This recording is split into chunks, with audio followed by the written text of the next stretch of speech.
오늘 말씀은 잠언 13장 14절에서 25절. 지혜 있는 자의 교훈은 생명의 샘이니 사망의 그물에서 벗어나게 하느니라. 오늘 또 12개의 잠언을 우리가 묵상하도록 하겠습니다. 14절에 지혜 있는 자의 교훈은 생명의 샘이니 사망의 그물에서 벗어나게 하느니라. 생명의 샘에 대해서 나오는데, 생명의 삶, 뭐 생명의 말씀, 생명의 떡, 뭐 이렇게 생명나무, 생명나무 열매, 이런 것이 있습니다만은 다 생명은 죽이지 않고 살리는 것을 말하고 있죠. 그러니까 생명의 샘 이러지만 사실은 정확하게 얘기하면 사람을 살리는 샘물, 이렇게 말해야 우리에게 이해가 훨씬 쉬울 겁니다. 그래서 생명의 샘과 샘이 구원하는 이야기를 하고 있는데, 이거는 대비되는 구절이 아니죠. 대비되는 구절이 아니라, 지혜 있는 자의 교훈은 생명의 샘이니 하고 이제 그 이제 그 점진적인 이제 그 구절로 이렇게 되어 있습니다. 그래서 지혜는 죄에서 풀려나게 한다, 이런 말을 이렇게 표현한 거예요. 지혜 있는 자의 교훈은 생명 샘이니 사망의 그물에서 벗어나게 하느니라. 사망의 그물이라는 게 죄의 이 그물이죠. 죄의 그물, 죄 사슬, 거기에서 이제 끊어지겠지. 죄 사슬이 끊어지는 거고, 그 구원을 얻는 거고. 그건데 지혜라는 게 뭐냐면 말씀인 지혜를 믿는 거죠. 말씀을 믿고 그것을 절개하고 늘 묵상하고, 그런 것을 이제 그 지혜 있는 자의 교훈이라고 말할 수 있습니다. 생명샘이라는 말은 생명나무나 마찬가지로 이 잠언서에 네 군데가 나오는데 10장 1절에도 나와요. 우리 지나갔는데 한번 읽어볼까요?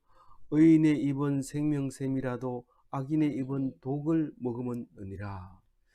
그래서 입에서 생명의 샘이 이렇게 흘러나온다. 다른 예수님은 뭐라고 그랬어요? 배에서 나온다고 그랬어요. 배에서. 그래가지고 네 도대체 네 보관을 갖고 있냐 이랬을 때, 배 속에 들어있는 내용이 뭐냐 이거지. 입으로 꺼내봐라. 보관이 있어야 돼. 보관이 있어야 할 때 배 속에 들어있는 그 내용물을 말하는 거죠.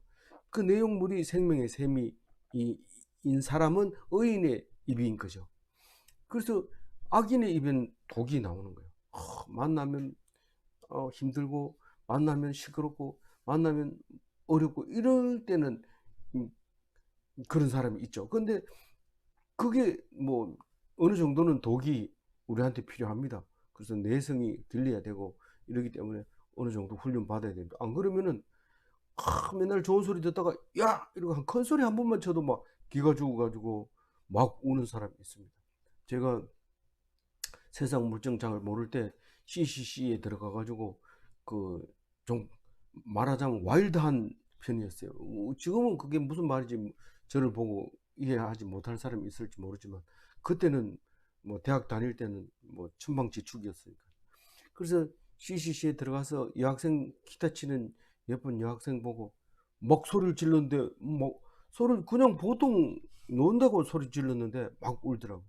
그래가지고 깜짝 놀라가지고 왜 그러냐고, 옆에 사람이 형제가 너무 소리 질러가지고 놀래가지고 그렇다. 그때 사실은 제가 그 충격을 먹었어요. 내가 무슨 행동을 어떻게 했길래 이런 일이 있느냐. 그리고 유심히 내 행동을 이렇게 관찰해 봤죠. 근데 그 우찐 사람은 사람을 뭐 이렇게 다룰 줄 몰라요. 그냥 소리 지르고 막 좋아한다는 게 아프게 하고 막 이렇게 하는 거를 발견하게 됐을 때, 야, 이게 참 그렇구나. 근데 어느 정도 내성은 좀 가지고 독에 대한 내성이 있어야 돼. 악한 사람하고 좀 이렇게 다녀봐야 되는데 여기서는 뭐 악한 사람하고 다녀야 된다 말아야 된다 그 얘기를 하는 게 아니라 의인의 입에서는 생명의 샘이 나오고 악인의 입에서는 독이 나온다. 이런 얘기를 하고 있는 거죠. 이제 아직 안 했지만 14장에 가면 27절에 이렇게 됩니다. 여호와를 경외하는 것은 생명의 샘이니 사망의 그물에서 벗어나게 하느니라. 오늘도 구원과 생명의 샘, 14장에 가서도 생명의 샘과 사망에 대해서 나오죠. 그러니까 생명의 샘은 살리는 거고 죽이는 것이 있다. 같은 이게 잠언서 좀 중복되지 않게 좀 중요한 엑기스만 좀 뽑아가지고 딱딱 몇 개만 해놓지 14장 27절도 13장 14절도 뭐 같은 내용이네요. 이렇게 하면서 짜증내고 이러면 안 됩니다. 성경은 왜 읽어야 된다고요? 모르는 걸 아는 게 아니에요. 모르는 것을 공부하는 게 성경 읽는 게 아니에요. 묵상하는 게 아니에요. 아는 것을 생각나게 하는 겁니다. 그래서 오늘 묵상이 없었다면 14장 27절이 13장 14절하고 같다는 얘기를 모르잖아요. 우리는 모르잖아요. 똑같지는 않습니다. 똑같지는 않고 교훈과 경외하는 것과 이렇게 다 다르기 때문에 우리 복잡한 문제를 한마디로 표현을 못합니다. 그래서 여러 개로 쪼개서 조금씩 달라지는데 우리가 병원에 가서 CT를 단층 촬영기를 찍을 때 수없이 사진을 옆으로 쫙 찍어가지고 끼워 맞추면 어디에서 탈이 났는지 정확하게 압니다. 한 장 찍어가지고는 전혀 모르죠. 여러 장 찍어서 그걸 두 개 겹쳤을 때 아 이쪽이 지금 내려가면서 부었군요. 이렇게 할 수 있는 거죠. 우리가 이 잠언서 13장 14절도 외우고 14장 27절도 외우고 이렇다면은 이게 이제 아 여호와를 경외하는 것이 지혜의 교훈이구나. 그리고 사망의 그물에서 벗어나게 하는 것인데 사망의 그물에서 벗어나는 게 죄의 사슬에서 벗어나는 거구나. 이렇게 생각하고 또 생각하게 되는 거죠. 16장에 가서도 있어요. 22절 읽어봅니다. 명철한 자에게는 그 명철이 생명의 샘이거니와 미련한 자에게는 그 미련한 것이 징계가 되느니라. 우리 이게 명철이 이 지혜하고 명철하고 어제 생각이 안 나가 버벅거렸잖아요. 아는 사람은 알겠지만 조는 사람은 대답을 못했죠.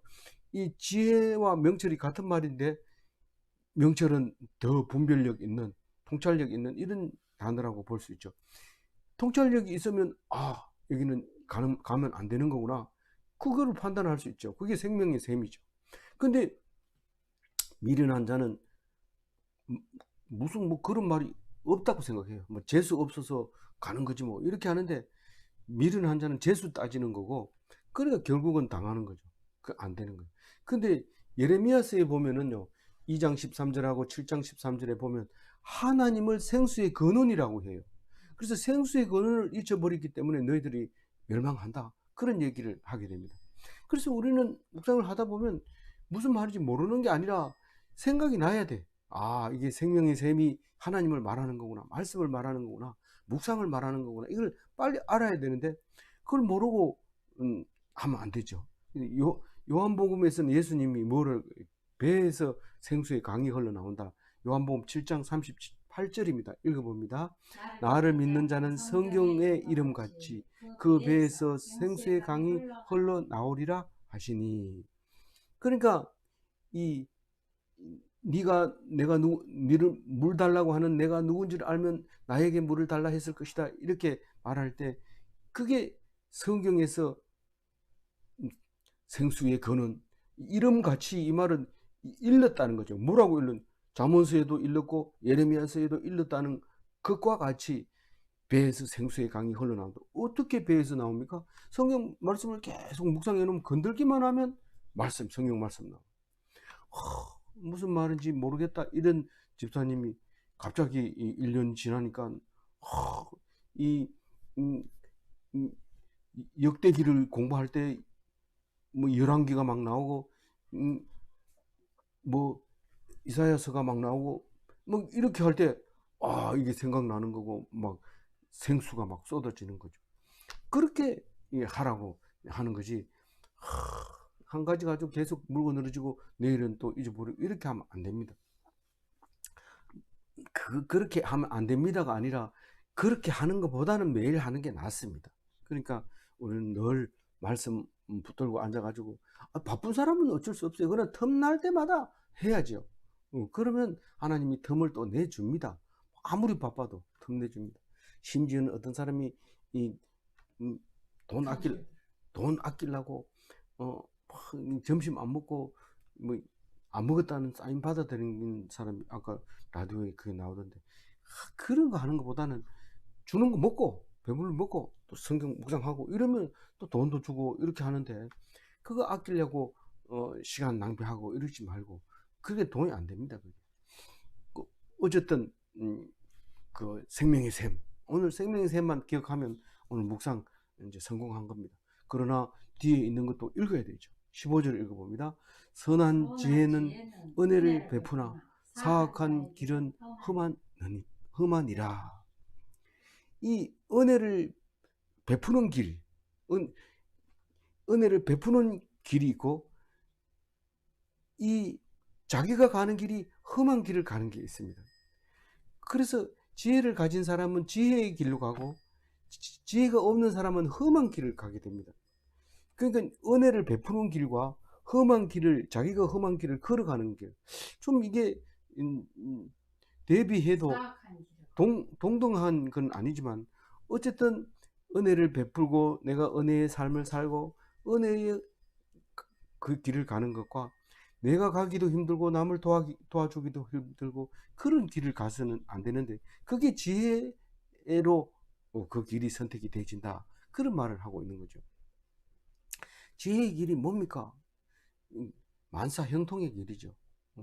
똑같이 갔는데도, 똑같이 이 숲을 지나가는데도 한 사람은 만사형통하고 한 사람은 온 다리에 찔려가지고 피가 철철 나고 만신창이가 돼가지고 갑니다. 근데 선한 지혜를 가진 사람도 만신창이가 돼가지고 가지만은, 그러나 다시는 이 길 가면 안 된다는 사실을 알게 깨닫게 되기 때문에 그 사람 앞으로 일은 형통하게 되죠. 근데 그 갔다 와가지고 만신창이 돼가지고 다시는 안 간다 이러고 거기서 포기하면 앞으로 갈 길은 없어지는 거죠. 그래서 우리는 지혜를 가지고 있느냐 안 가지고 있느냐가 중요하지, 열심히 노력해서 험한 길에서 경험을 얻고 이렇게 하는 것은 아니죠. 지혜만 가지고 있으면 작은 경험이라도 크게 얻는 게 있고, 지혜를 안 가지고 있으면 엄청난 경험을 갖고도 그것을 자기 걸로 못 만들게 되는 거죠. 그게 선한 지혜라고 말할 수 있는 거죠. 엄청 다르죠. 많이 다르죠. 16절 읽어봅니다. 무릇 슬기로운 자는 지식으로 행하거니와 미련한 자는 자기의 미련한 것을 나타내느니라. 이 슬기로운 사람은 슬기롭다는 거 거의 안 나타냅니다. 그러나 가지고 있는 진리 지식으로 말미암아, 믿음으로 말미암아 행하는 모든 것을 지식으로 행한다 그래요. 믿는 것을 믿음의 행위라고 얘기하는, 선한 행위라고 얘기해요. 믿는 것을 선한 행위라고 얘기하는 거죠. 그래서 슬기로운 자는 그냥 행하는 거죠. 그런데 미련한 것은, 나타내는 것은 거의 나타낼 게 없고 하는 곳곳마다 무식한 걸 들통나는 거죠. 사악한 무지를 드러내는 일만 하는 거예요. 큰 소리 치는데 무지하는 걸 드러내죠. 글을 못 쓰면은 와가지고 말을 해야 되죠. 말을 해야 되는데 다른 사람 보고 써달라 이래가지고 써가지고 탁 주고 사인 밑에 한다는 게 탁 한데, 사인이 없으니까요. 가입표 이렇게 해가지고 딱 이렇게 사인했다고 주는데, 유식한 사람이 그걸 보고 문서라고 보겠어요? 무시하고 공격하는 거죠. 그러니까 자기가 잘한다고 하지만 무지가 드러나는 거예요. 무지가 드러납니다. 근데 사실 저도 무지를 드러내는 게 수없이 많은데 지나놓고 보니까 알죠. 왜냐하면 지혜를 얻은 다음에 과거를 보니까 무지를 엄청 드러냈구나. 부끄럽죠. 근데 미련한 사람 그 말이 무슨 말인지 모릅니다. 내가 근데 딴 사람 딱 보면 알죠. 이 사람은 지금 미련한 걸 드러내고 있는 거구나. 그래서 나타나는 행동으로 지혜가 있는지 없는지를 알 수 있게 되는 걸 말하는 거죠. 17절 읽어볼게요. 악한 사자는 재앙에 빠져도 양약이 되느니라. 이 사악한 사자는 무슨 사자입니까?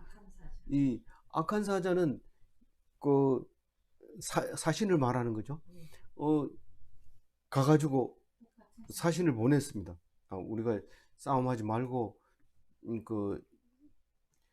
잘 하야할 수 있도록 네가 가서 얘기 잘해. 그래 탁 가가지고 이제 난 왕의 사신으로 왔습니다. 사자로 왔습니다. 그래 얘기해봐라. 안 물러가면은 혼쭐을 낸대요. 이렇게 얘기하니까 뭐라고? 이러면서 죽여버리는 거예요. 그 사신을. 화가 나가지고. 그럼 뭐 이게 악한 사자는 재앙에 빠져버린 거죠. 근데 충성된 사신은 어떻게 합니까?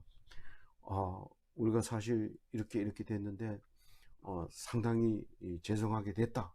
그러니까 우리가 필요하면 가서 얼마든지 필요 요구 조건을 들어줄 테니까 하실 말씀 있으면 해주시면 제가 목숨을 걸고 하겠습니다. 네가 무슨 자격으로? 나는 사신으로 왔기 때문에 만약에 그게 믿지 않는다면 저는 여기서 죽어도 상관없습니다.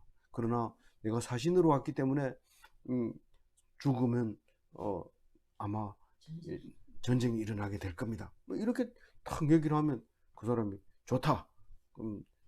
이렇게 해서 사신의 역할을 잘하면 충성된 사신이 되는데, 그 충성된 사신에 있는 한번 갔다 오면은 임금이 잘했다고 역시 잘했다 이러면서 엄청난 맛있는 거 주잖아요. 그럼 살이 찌고 약이 되잖아요. 근데 우리에게는 어떻게 하면 충성이 됩니까? 머리 써서 연구를 해야 됩니까? 연구할 필요 없어요. 성경 보면은 충성된 자신이 되는 거예요. 그래서 성경 뭡니까? 신약 있고 구약 있잖아요. 그게 두 개 다 약이에요. 양약이 보약이에요. 양약은 몸을 부하게 하고 튼튼하게 하는 게 양약이.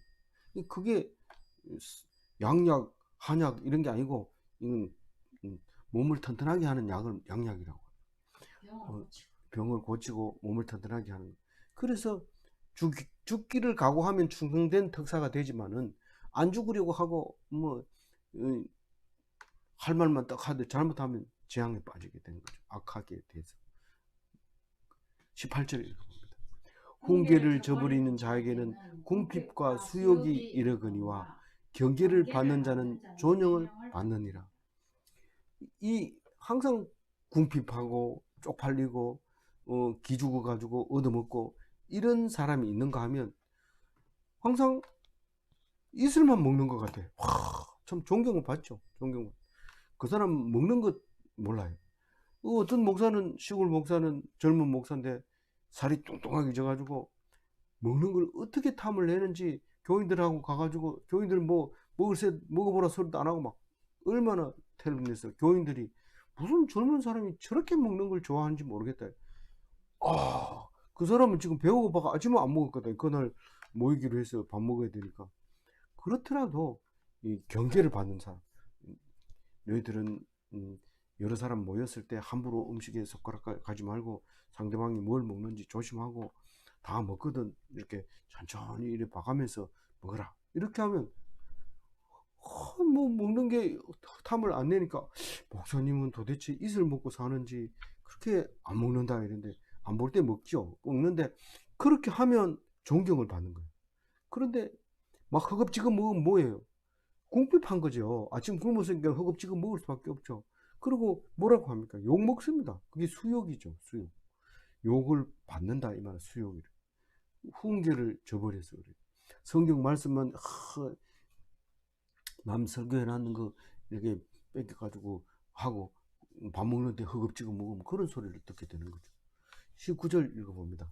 소원을 성취하면 마음에 달아도 미련한 자는 악에서 떠나기를 싫어하느니라. 요거는 너무 대비가 극적으로 돼 있어서 극하게 돼 있어서 이해하기가 좀 쉽지 않지만 좀 쉽게 얘기하면 소원을 성취하는 사람하고 죄에 빠진 사람하고 이 두 가지를 말하고 있습니다. 소원을 성취하는 사람은 좋죠. 근데 죄에 빠진 사람은 왜 빠지냐? 이러니까 말씀을 안 들으니까.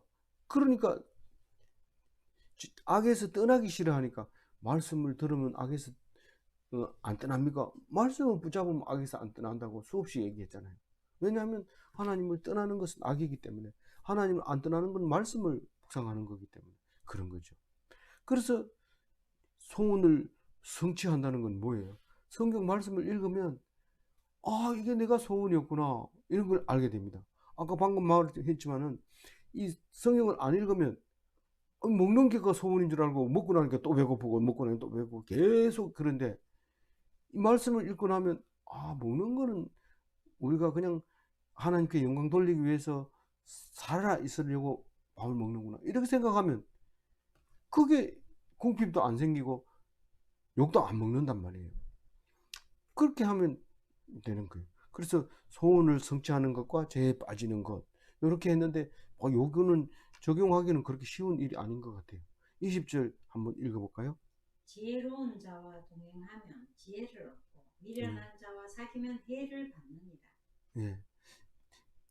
그런데 19절 얘기를 다시 한번 읽어보면요, 소원을 성취하면 마음에 달아도, 이 말은 이 미련한 자는 성경 말씀을 읽으면 하나님이 소원을 성취시켜 주는데도 미련해가지고 그 말씀을 떠날 수밖에 없는, 그러니까 말씀을 읽지 않는, 그렇게 해석하면 아주 부드럽게 해석이 되는데 그냥 하기가 쉽지 않는 말이죠. 성경에서 고치라고 할 때 그걸 싫어하고 그 다음에 앞에 사람은 그 고치는 거를 중심으로 하니까 마음이 다르죠.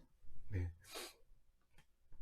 지혜로운 자와 동행하면 지혜를 얻고 미련한 자와 사귀면 해를 받느니라. 예수와 동행하는 자와 예수가 없는 자, 이렇게 구분할 수 있어요. 예수가 있으면 지혜를 동행하는 거니까 얻는 거고, 미련한 자는 예수가 없으니까 늘 해를 받는데, 제가 1987년도 동양 엘리베이터, 지금 회사가 없어졌습니다만 그때는 아주 굴지의 엘리베이터 회사였는데, 그 회사에 그러니까 노동 운동 때문에 문을 닫게 됐습니다. 근데 그 사장님이 그 일본을 왔다 갔다 하면서 시도 쓰고 수필도 쓰고 이런 분인데, 그분, 에세이가 수필이죠. 그것을 쓴 말 중에 제목이 향산종이 향내나고, 이런 제목이었어요. 근데 노조 사람들이 구호를 외치면서 똥산종이 똥내나고 이렇게 해가지고 한 것을 기억하고 있는데, 사실은 그 노조 운동 때문에 회사도 망하고 저도 거기서 쫓겨나고 그런 일이 생겼습니다. 서로 망하는 거죠. 지혜가 없는 자로 인해서 그렇게 되는데, 우리는 상대방을 얼마나 무시하면 자기가 높아지는 줄 알고 있는데, 절대로 하나님은 그렇게 하시지 않고, 높이면 하나님이 나를 높여주는데, 남을 높이면 나를 하나님이 높여주는데, 참 놀라운 원리죠. 성경 말씀 아니고는 참 그것을 깨닫기가 어려운 말씀입니다. 21절 한번 읽어봅니다. 재앙은 죄인을 따르고 선은 봉은, 네, 이 재앙은 결국은 심판을 말하는 거죠. 심판은, 죄인에게는 심판이 있고 의인에게는 뭐가 있어요? 구원이 있는 게, 그게 보응이죠. 믿는 대로 될지어다. 믿는 게 뭐냐? 나는 구원 받는다. 그럼 묻는 것이 이제 구원 받게 되는데, 죄인의 심판, 의인의 구원, 그 얘기하는 거죠. 우리 가장 쉽게 얘기하려면 예수 천당, 불신 지옥, 이건데, 그건 우리가 교회에 나와서 제일 먼저 알아듣는 잠언이 예수 천당, 불신 지옥이죠. 한자로 번역하면은 예수를 믿으면 구원받아 천국에 가고, 예수를 안 믿으면 벌을 받아 지옥에 간다. 그게 잠언이잖아요. 잠언인데, 잠언이에요. 그게 죄인과 속죄받은 자에 대해서 얘기하고 있는 거죠. 22절 읽어봅니다. 선인은 그 산업을 자자손손에게 끼쳐도 죄인의 재물은 의인을 위하여 쌓이느니라. 예. 그 선한 사람은 내가 먹으려고 이걸 쌓는 게 아니, 이게 그 내가 하는 행동은, 내가 하는 사역은, 내가 하는 일은 내 혼자만 하는 게 아니라 자자손손에게 물려주니까. 그게 출애굽 해가지고 가나안 땅 정착할 때 계속 그 얘기를 하잖아요. 내가 그 땅을 너희 산업으로 영원히 자손에게 물려주겠다는 얘기를 계속 하고 있는데, 그래서 선민 사상이 싹트게 되었는데, 그것은 말씀에서 나오는 건데, 그것을 자기들 선민이라고만 생각하고 말씀을 따르지 않아서 망하게 되는 결과가 오지요. 그래서 꼭 망해야 됩니까? 성경을 읽어보면 망해야 돼요. 그래야지 하나님을 제대로 알지, 안 망하고는 그냥 바로 알면은 바로 알 수가 없어요. 우리가 고통을 안 통하고 예수님을 만날 가능성은 없어요. 그만큼 고통을 가지고 통해서 하나님을 볼 수 있는 거지, 고통이라는 어려움을 통해서 하나님을 보지 그냥은 하나님을 보기가 어렵습니다. 어쨌든 선인은 그렇게 해서 하는 일이 뭐 자손에게, 죽으면 그만인 게 아니라 죽으면 남아있는 거예요. 죽으면 남아있는 거예요. 죽으면 죽은 자 가운데서 다시 살리는 것처럼 그것을 영원히 자손에게 끼치지만, 죄인이 하는 일은 일일마다 의인을 위해서 일해요. 의인을 위해서 일하게 돼요.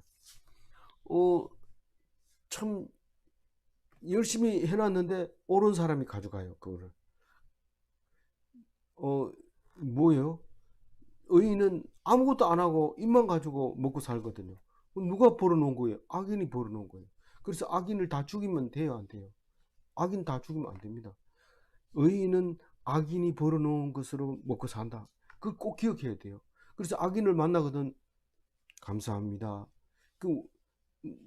예수님이 원수를 사랑하라, 이 말은 고양이 보고 쥐를 사랑하라 이런 거나 마찬가지예요. 우리가 여러분 고양이가 쥐만 보면 다 잡는 것 같지만 절대로 안 그렇습니다. 고양이가 쥐를 얼마나 사랑하는지 모릅니다. 이렇게 가지고 놀아요. 가지고 배고프면 먹지만은 그 위에는 그냥 살려놓습니다. 그래서 쥐가 먹을 게 없으면 고양이 똥을 먹고 산다 그러니까, 고양이 있는 곳엔 쥐가 반드시 있다고 볼 수 있습니다. 서로 상생하고 있는 거죠. 23절 읽어봅니다. 가난한 자는 밭을 경작함으로 양식이 많아지거니와 불의로 말미암아 가산을 탕진한 자가 있느니라. 이 경작하는 자와 불의한 자를 얘기하는데, 자기 밭이 있는데도 경작을 안 하면 불의한 자입니다. 자기 밭에서 경작해. 그게 뭐 우리가 잘 얘기하는 한 달란트 받은 사람은 그 한 달란트를 가지고 열심히 경작을 해야 되는데, 한 달란트 받아가지고 경작을 하지 않으면 악하고 게으른 종으로 슬피 울면서 이를 갈게 되는 일이 생기지요. 근데 예수님이 예화를 들었을 때는 왜 한 달란트 받은 사람이 이 경작을 안 했을까요? 나는 왜 이렇게 하나님 멋대로 어떤 사람은 많이 주고 10달란트 주고 나는 왜 한 달란트 줍니까? 아주 불쾌했어요. 하나님은 아주 지 멋대로 해, 알아서 하게, 이러면서 딱 숨겨놨다가 딱 갖다 주면서 이거 당신 거 여기 있습니다, 이렇게 얘기하는 거예요. 그리고 당신이 필요하면 얼마든지 뭐 많이 가질 수 있는데 왜 내보고 얘기합니까? 자기가 하나님하고 동등되게 얘기하면서 불평하고 있죠. 근데 그게 아닐 때 하나님 주신 거 감사합니다, 그리고 준 것 가지고 너무 좋습니다, 이걸 가지고 2달란트 남겼습니다, 4달란트 남겼습니다, 8달란트 남겼습니다, 이렇게 하면 하나님이 10고를 내게 도로 주겠다. 이래서 있는 자는 더욱 주지만 없는 사람은 자꾸 불평불만하다가 그만 그게 불의가 돼가지고 있는 것까지 다 탕진해. 한 달란트 받은 것도 싹 탕진해버리고 아무도 없게 되는, 그걸 말하는 거죠. 그래서 가난한 것은 죄가 아닙니다. 가난한 자는 밭을 경작한다는, 이 부자는 밭을 경작 안 하죠. 먹을 게 있는데 왜 경작합니까? 그래서 적은 달란트를 일수록 경작을 해서 하는 것을 얻어야 되는데, 그 가난하다고 불만하면은 하나님이 딱 치는 거죠. 24절 읽어봅니다. 매를 아끼는 자는 그의 자식을 미워합니다. 자식을 사랑하는 자는 건실히 징계하느니라. 그 어떤 고등학교 선생님은 이 말씀에 감동을 받아가지고 고등학교 3학년 학생을 운동장에 갖다 놓고 막 10바퀴 돌리고 이러고 막 때리면서, 선생님 왜 그래요? 그러니까 사랑하는 사람은 징계를 하기 때문에 그렇다 이러면서, 자기 너희들하고 너를 사랑하기 때문에 추억을 만들고 싶다 이래서 그렇게 혼내줬대요. 그러면 그게 이해가 갑니까? 이건 지금 그 얘기하는 거 아니잖아요. 잘못 이해하고 성경을 조금 막 모를 때는 그런 엉뚱한 짓을 하게 되는 거죠. 여기서 말하는 거는 방치하는 걸 말하는 거예요. 그리고 방치하지 않고 잘못된 것을 지적하고 탁탁 이렇게 하는 것을 말하는데, 나는 부모는 책임져야 돼요 이러면서 애를 밥 그만 먹어, 더 먹어, 빨리 일어나, 세수해, 가지마 이렇게 하는 거는 징계가 아니죠. 그건 뭐 오해하고 있는 거예요. 그거는 그렇게 하는 게 아니에요. 그냥 놔두고 잘못했을 때만 딱 얘기하는데, 참 지혜로운 부모는 만약에 늦게 일어났을 때 점수 하나 까고, 밥 먹을 때 까고 이래가지고 네 마음대로 해라. 내가 오늘 100점 주는데 점수 하나씩 깔 테니까 네 마음대로 해라. 그 배짱 좋은 사람은 이게 100점이 다 필요 없어요. 그래가지고 한 50점 까먹고 50점만 받아가지고 밥 얻어먹고, 50점 되면 밥 주고 안 되면 안 준다 이랬을 때 50점 딱 맞춰가지고 그 다음부터는 정신 바짝 차리죠. 밥 먹으려고. 그렇게 해주는 것도 참 좋은 방법인 것 같다 그런 생각이 드는데, 자식을 미워하는 사람은 방치해버립니다. 그러니까 뭐 어차피 너나 내나 다 뭐 하나님 앞에 똑같다 이러고 놔두면 어떻게 되겠습니까? 나중에 일주일 뒤에 가보면 뼈다귀만 해골로 남아 있게 되죠. 그럼 방치하면 안 돼요. 그거는 감옥에 가죠. 아주 심한 징역 꽤 오래 삽니다. 그래 되면. 그렇게 하지 말고, 그러면 그냥 같이 밥 먹고 아침 같은 잠자리 자면 방치하는 부모가 아니기 때문에 충분히 24절에서 해방될 수 있습니다. 너무 이렇게 붙잡으면 안 됩니다. 그래서 하나님도 왜 우리에게 고난을 주느냐 하면 사랑하기 때문에 준다고 성경에서 많은 얘기를 하죠. 여러 번 그런 얘기를 합니다. 요한복음에서 예수님이 말씀하시는 거 들어보세요. 14장 21절 읽어봅니다. 나의 계명을 지키는 자라야 나를 사랑하는 자는, 나를 사랑하는 자는 내 아버지께 사랑을 받을 것이요 나도 그를 사랑하여 그에게 나를 나타내리라. 계명을 지키는 것이 하나님을 사랑하는 거고, 하나님이 계명을 지키는 자에게 사랑을 한다 그렇게 얘기합니다. 그럼 오늘 24절 말씀은 징계를 한다는 것은 성경을 통해서 징계를 받아야 돼요. 하나님이 지금 이렇게 하면 나를 죽게 내버려 두는구나. 그래서 그것을 돌아서서 회개하고 그렇게 하면 하나님이 사랑해 주는 거죠. 그게 징계하는 거죠. 하나님이 우리를 징계하는 거죠. 그렇게 하는 거기 때문에 방치하지 않는 거죠. 말씀으로 방치하지 않는 거죠. 말씀하시고 또 읽으면 또 하나님 말씀하시고, 읽으면 또 하나님 말씀하시고, 하나님 징계하고 있는 그것을 말하고 있는 거죠. 오늘 마지막 25절 읽어봅니다. 의인은 포식하여도 악인의 배는 줄이느니라. 이것도 앞에 묵상했습니다만은, 풍년에는 어른이 배 터져 죽고 흉년에는 애가 배 터져 죽는다 이랬을 때, 우리는 배부르다고 하는 것은 말씀에 풍요롭기 때문에 생명의 양식이